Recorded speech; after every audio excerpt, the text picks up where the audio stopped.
let's talk about 12.4, that's the normal distribution. So when we talk about the normal distribution, basically it's like the bell curve that you have probably heard about.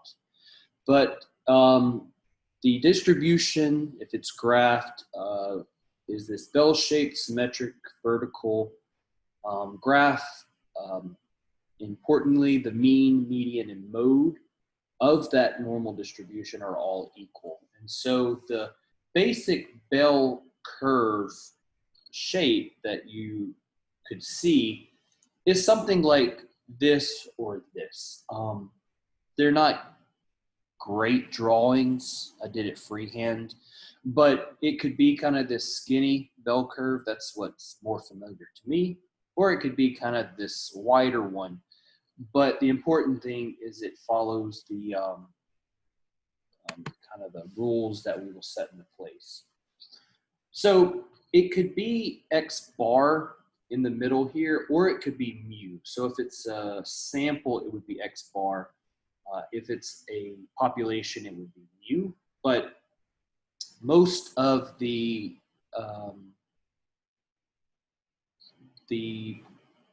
distributions we'll talk about include the sample. All right. So the standard deviation, which we've just talked about in 12.3, plays a big role in the standard in the normal distribution.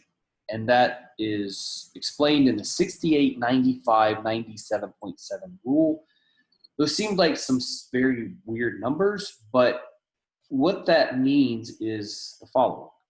For a set of normally distributed data, it has three parts. The first part says that approximately 68% of the data will fall within one standard deviation of the mean. 95% will fall within two standard deviations of the mean.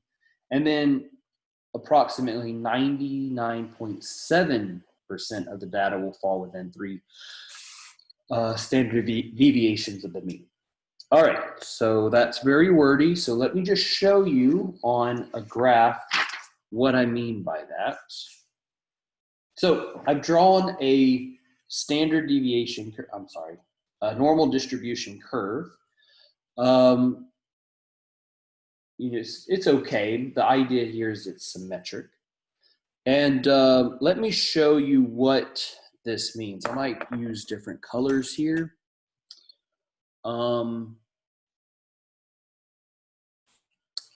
Within one standard deviation, meaning, we'll try to make this as symmetric as possible. I'll get a ruler here. So within one standard deviation, we'll just say it's right there. Okay. So that means X bar plus one standard deviation, or X bar minus one standard deviation. That is 68% of the data. Now, we're going to do the best we can here. I'm going to just kind of extend this a little bit to write 68%. 68%. So this is 68% of the data. And so in just this little piece between here and here, that will be 68 over 2, which is 34%.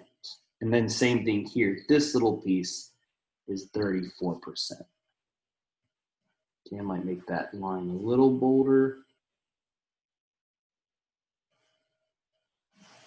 But altogether, that 68% of all the data lives in there. Now, if I go out 2 standard deviations, All right, so I'm just gonna try to make this as symmetric as possible.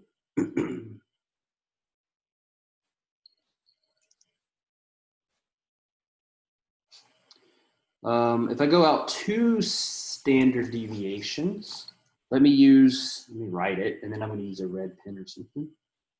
X bar plus 2 standard deviations, or X bar minus 2 standard deviations, then that will be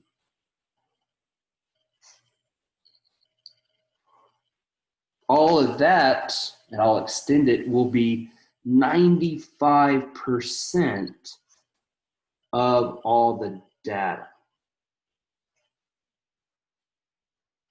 So 95% of all the data. Okay, so I want to figure out what's in these little pieces here. All right. Well, between here and here, that's 95 divided by 2.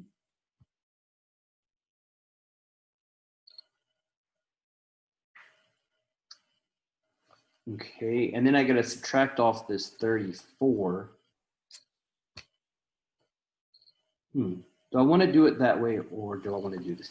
Let me do it this way. I know you may be confused. If this is, if this all in the middle here is 68, then 95 minus 68 is 27. So I have 27 to put in here and here.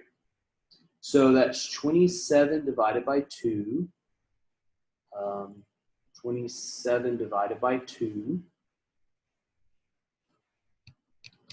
That's 13.5% that lives right here. Right here.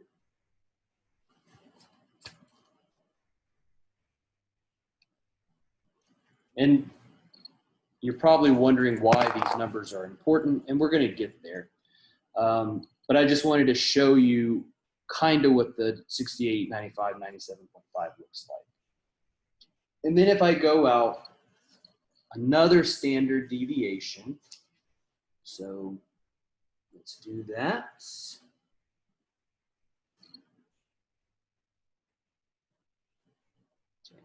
So if I go out one more standard deviation, X bar plus 3 standard deviations, or X bar minus 3 standard deviations. I'll do this one in a different color.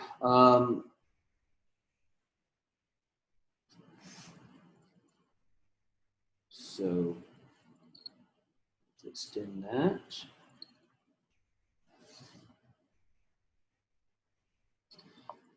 So if you follow along in your notes and you do this, this will be helpful in your homework.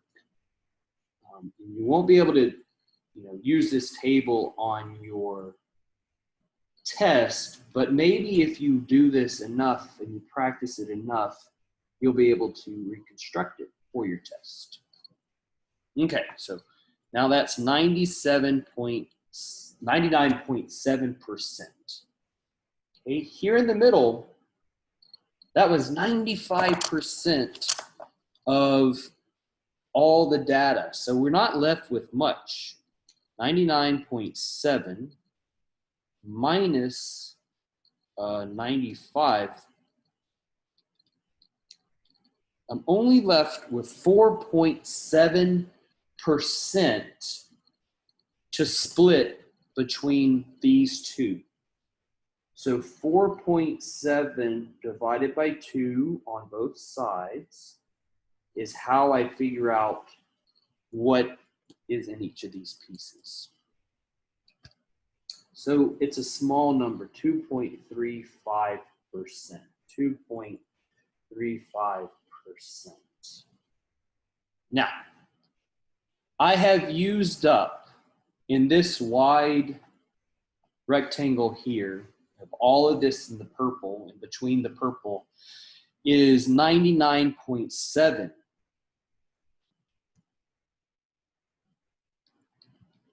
Which means I still have 0.3% to split between here and here, beyond 3 standard deviations.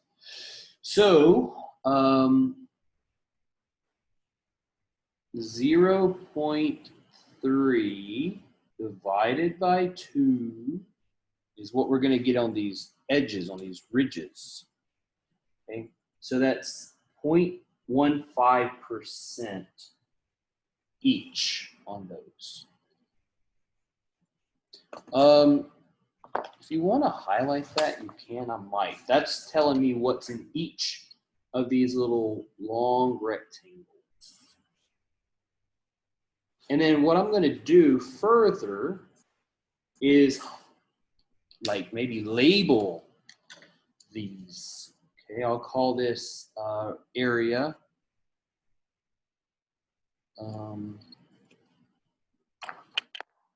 Trying to look for a good marker or pencil. I'll call this region 1, region 2, region 3, region 4, region 5, 6, 7, and 8. Okay, these are 8 regions, and each of these regions each of these rectangles has a certain amount. But this is going to help us answer some questions. Okay. So you might even see it kind of floating around here. That's going to bring us up to Z-scores here in a second. But I want to show you this. Let me look at an example. Let's get an example maybe from the homework to show you how I could use this. In the homework, you'll have some questions that, like number 11 here. You're going to notice they give you the 99, 7, 95, 68 kind of table. And in the example, they'll give you what the mean is, and they'll say, look, the mean is this. One standard deviation is a certain amount. And they want you to figure out, using the 68, 95, 99.7 rule, to figure out how many, or what percent of buyers spent between 20 and 28. Well, 20 to 28 is 95%. Okay. But we also would use the table we created here, or the graph we created here, and we would add up all of the percentages within that amount. So we're going to wait and save that one for a homework video, but I wanted to show you why I did this, and I'm going to use it for the homework video when we get ready for those. But for now, I'm going to move on to Z-scores for now.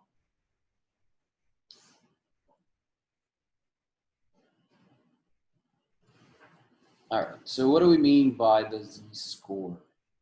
So this is another little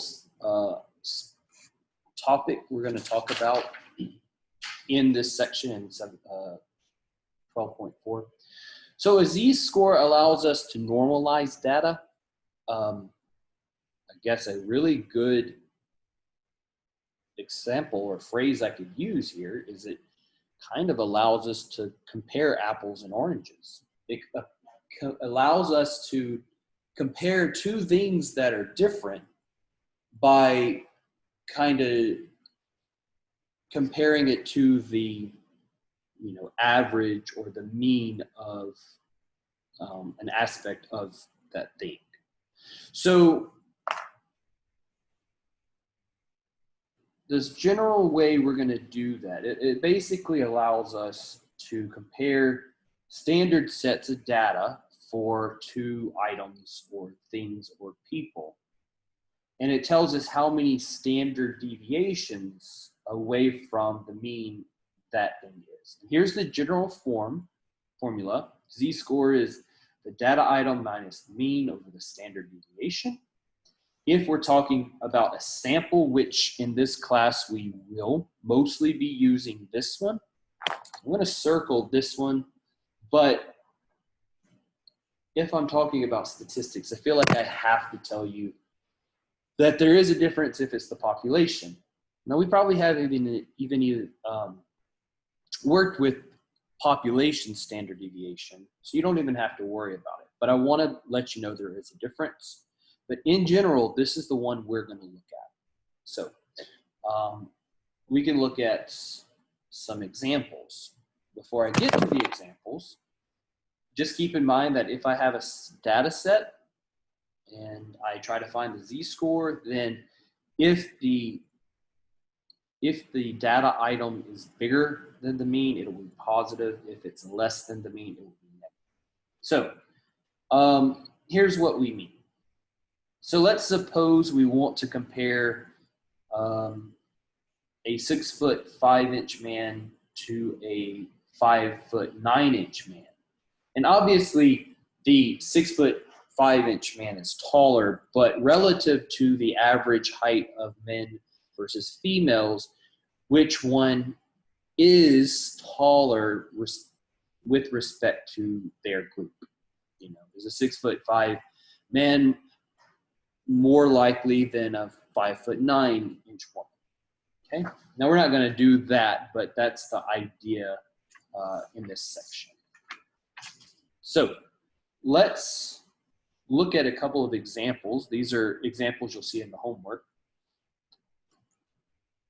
A set of data items is normally distributed with a mean of 180. All right, so if the mean is 180, that's X bar.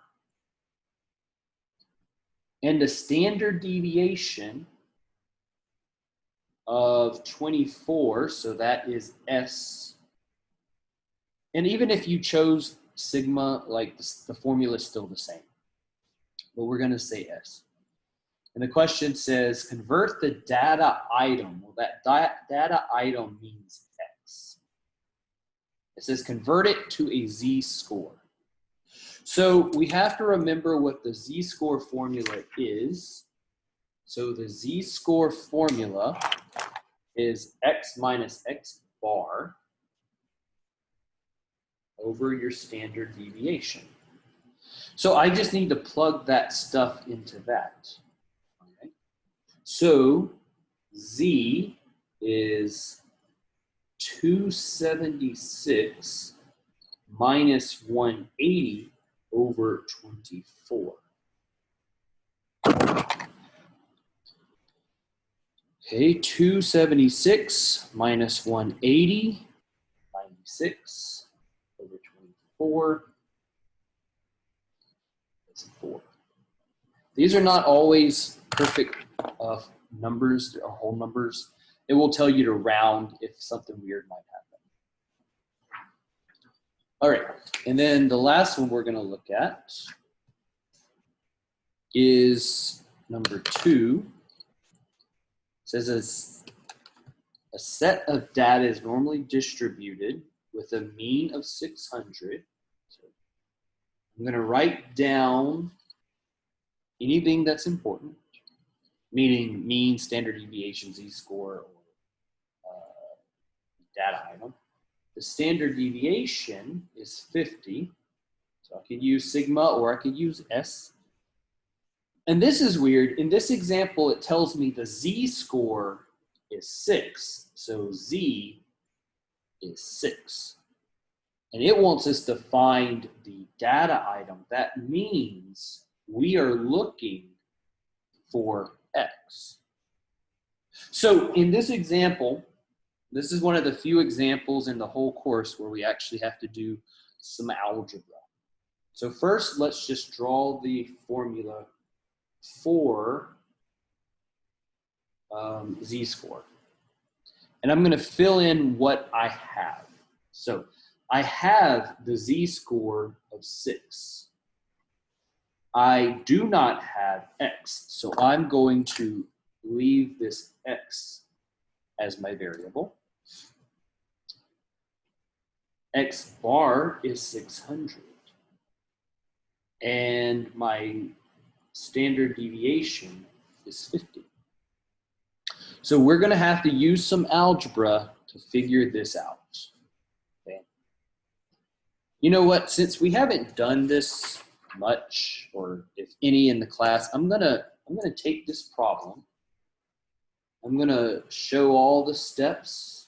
You may already know what the answer is. You might could do that in your head.